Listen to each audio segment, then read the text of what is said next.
ആകെ മൊത്തം ബാധിക്കുന്നുണ്ട്. സ്കാൻ ഒരിക്കൽ കൂടി പ്രവചനത്തിലുള്ള 1100 സ്കാൻ തരേണ്ടി വരും. ഇന്നലെ ഈ നിൽക്കുന്ന ബി ദിലീപ് കുമാർ ഇന്ത്യയാണ്. ഇന്നലെ ഈ നിൽക്കുന്ന ദിലീപ് കുമാർ ഇന്ത്യയാണ് ഇവിടെ മധ്യസ്ഥർക്കുള്ള ഞാൻ പറഞ്ഞ സ്കാൻ അത് ഒന്നും ഇന്ത്യ ആവത്തില്ല, പാകിസ്ഥാനാണ് ഞാൻ പറഞ്ഞാണ്. സ്കാൻ അതിന് കാരണം അസീം മുനീർ ഒരുത്തനുണ്ട്.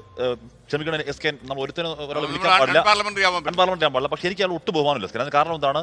പഹൽഗാമിൽ നമ്മുടെ നിരപരാധികളുടെ ചോര അയാളുടെ കയ്യിലുണ്ട്. അതുകൊണ്ട് എനിക്ക് അയാളുടെ ബഹുമാനം കൊടുക്കാനേ പറ്റില്ല.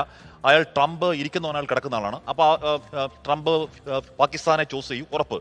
എസ്കൻ ഇവിടെ സംഭവിക്കുന്നതാണ് ഇവിടെ സംഭവിക്കുന്നത് അസിമെട്രിക്കൽ വാർഫെയർ എന്ന് പറയുന്ന സംവിധാനമുണ്ട്. എന്ന് പറഞ്ഞാൽ ശക്തനായ ഒരു രാജ്യത്തോട് അശക്തമായ ഒരു രാജ്യം ചെയ്യുന്ന വാർഫെയറിനെയാണ്, യുദ്ധതന്ത്രത്തെയാണ് പറയുന്നത്. അസിമെട്രിക്കൽ വാർഫെയറിൽ ഇപ്പോൾ ഇറാൻ നടത്തിക്കൊണ്ടിരിക്കുന്ന അക്കാദമിക്കലി പഠിക്കേണ്ട ഒരുപാട് കൗതുകമുണ്ട്. എസ്കൻ ഞാൻ യുദ്ധവിരുദ്ധരാണെന്ന് പറയുമ്പോൾ ഈ പറഞ്ഞ യുദ്ധതന്ത്രങ്ങൾ കുറച്ച് താല്പര്യമുണ്ട്. അത് അക്കാദമിക്കലി പഠിക്കേണ്ടതാണ്. എസ്കേൻ അവിടെ ടെഹ്റാന്റെ ആകാശത്തുനിന്നും തീ ചുട്ടുകരിക്കുകയാണ്. എന്നിട്ട് പോലും ഇസ്രായേലിലേക്ക് പോകുന്ന മിസൈലുകളുടെ എണ്ണത്തിൽ തരിമ്പിൽ കുറവുണ്ടാകുന്നത് മാത്രമല്ല, എസ്കേൻ ഇന്നലെയും മിനിഞ്ഞാന്നുമായി ടെലവീവിലെ ആകാശത്ത് ഒരു പ്രത്യേകതരം മിസൈൽ പോകുന്നുണ്ട്. എന്ന് പറഞ്ഞാൽ ഈ മിസൈൽ ഇങ്ങനെ പോകുന്നുണ്ട്, അപ്പോഴേക്കും ഇന്റർസെപ്റ്റ് ചെയ്യുന്ന മിസൈൽ ഇവിടുന്ന് ഇങ്ങനെ വരുമ്പോഴേക്കും ഇത് സ്പീഡ് കുറയ്ക്കുകയും ബാക്കിലോട്ട് പോവുകയും ഇതെങ്ങനെ പോകുമ്പോഴേക്കും താഴോട്ട് പോയി വീഴാണ്. ഇതെന്താണെന്ന സംഭവം ഇപ്പോൾ ലോകത്തിൽ പിടികിട്ടിട്ടില്ല. ഇത് AI നിയന്ത്രിത ഇറാന്റെ സംവിധാനമാണെന്ന് പറയുന്നു. അവരുടെ മിസൈൽ സിറ്റികൾ സമ്പൂർണ്ണമായി ഇപ്പോഴും സജ്ജമാണ്. അവിടെ ഒന്ന് കൂറ്റൻ മിസൈലുകൾ പോകുന്നു. എസ്കെ നേരത്തെ മധുചേട്ടൻ പറഞ്ഞു USS ജെറാർഡ് ഫോർഡ് ലോകത്തെ ഏറ്റവും വലിയ യുദ്ധക്കപ്പലാണ്. അത് ചെറിയ പരിക്കൊന്നുമല്ല, അത് ഒരു യുദ്ധമുഖത്തു നിന്ന് അതിൽ ആക്രമണത്തിൽ അതിൽ തീ പിടിച്ച് ആക്രമണമാണെന്ന് അമേരിക്ക പറഞ്ഞ അതിൽ ഏതോ ലോണ്ടറി റൂമിൽ തീ പടർന്നു എന്നാണ് പറയുന്നത്.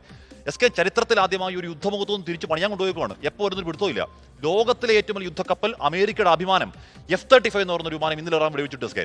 അങ്ങനെ ഏതെങ്കിലും തരത്തിൽ യുദ്ധത്തിന് അയവില്ലാതെ അങ്ങോട്ടും ഇങ്ങോട്ടുള്ള എന്ന് പറഞ്ഞാൽ ഇസ്രായേൽ കുറയ്ക്കുന്നില്ല. ഇസ്രായേൽ ടെഹ്റാനിലും അവിടെ ഈ പറഞ്ഞ മനുഷ്യവാസ കേന്ദ്രങ്ങളിൽ വേണ്ടി ഡബിൾ ടാപ്പിംഗ് ആണ് സ്കേൻ. ആദ്യം ഒരു തവണ ഇടും, രക്ഷാപ്രവർത്തന ആൾ കൂടും, വീണ്ടും ഒന്നിടും, ആൾക്കാരെ സമ്പൂർണ്ണമായി ഭസ്മീകരിക്കുന്ന ഡബിൾ ടാപ്പിംഗ് നടക്കുന്ന സംപൂർണ്ണ നശീകരണം.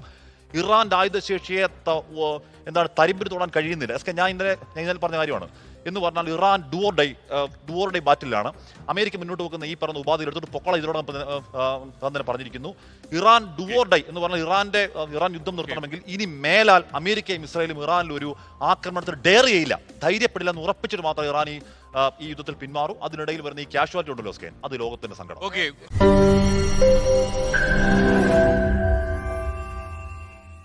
ലോകത്തെവിടെയായാലും ഏത് സമയത്തും 24 വാർത്തകളും ഓഗ്മെന്റഡ് റിയാലിറ്റി പാക്കേജുകളും എക്സ്പ്ലെയിനറുകളും വിശദമായി കാണാൻ ഞങ്ങളുടെ YouTube ചാനൽ നിങ്ങൾക്ക് സബ്സ്ക്രൈബ് ചെയ്യാം.